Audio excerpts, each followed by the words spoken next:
ویش نه منم.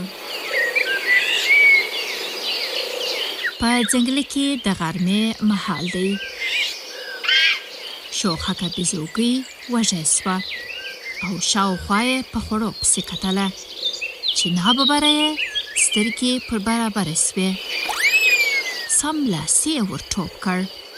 په ونه کې یوه نه، دوې نه، بلکې بې حسابه کیلې راځوړندې وې. شور ماشور یې خپور کړ. دا ټولې زما دي. د شور په غږ یې بیداره ګیدړه راپیدا سوه. شاوخوا یې کتله چې دا غږ له کومه راځي. په دې کې یې پر شوخکې سترګې ولګېدې. یو دانه کیله ما ته نه راکوې؟ شوخکې بیزوګۍ کیلې ټینګې په غېږ کې ونیولې. چا ولیدې؟ ما. چا راوړې؟ ما. خیر ستا یې په یاد. لږ وروسته ایژ راغی. هغه هم بیزوګۍ ته وویله چې یوه دانه کیله ورکړي. نه نه نه نه نه نه ویشم، ټولې زما دي. ګړۍ وروسته سویکه راغله او هغې هم د یوې دانې غوښتنه وکړه. ګوره سویکې، ستا خوراک خو زردکه ده، ته بیا کیلې څه پکوې؟ بیزوګۍ کیلې پوستولې، څه یې خوړلې او څه یې پر میدان غورځولې.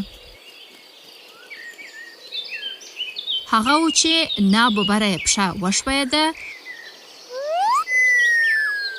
او د مچیو پر ځاله راولوېده. الې چې وې چې چله به؟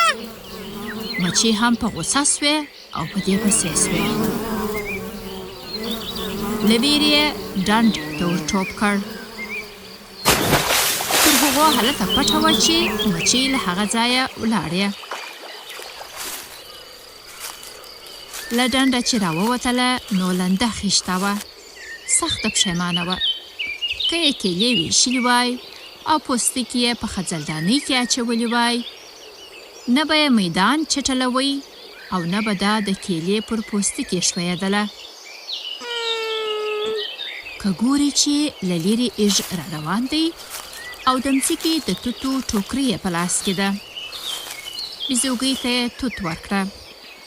شوخکې زړه نازړه یو دانه ځینې واخیستله او له ایژه یې مننه وکړه. په دې کې ګیدړه هم راښکاره سوه او شوخکې بیزوګۍ ته یې یو دانه خځلدانۍ راوړه. بیزوګۍ له خپلو ملګرو بخښنه وغوښته او د مځکې توت یې له ټولو سره شریک کړل. تر هغه وروسته به یې هر وخت چې میوه وخوړله نو پوستکی یې خامخا تر خځلدانۍ رسوي.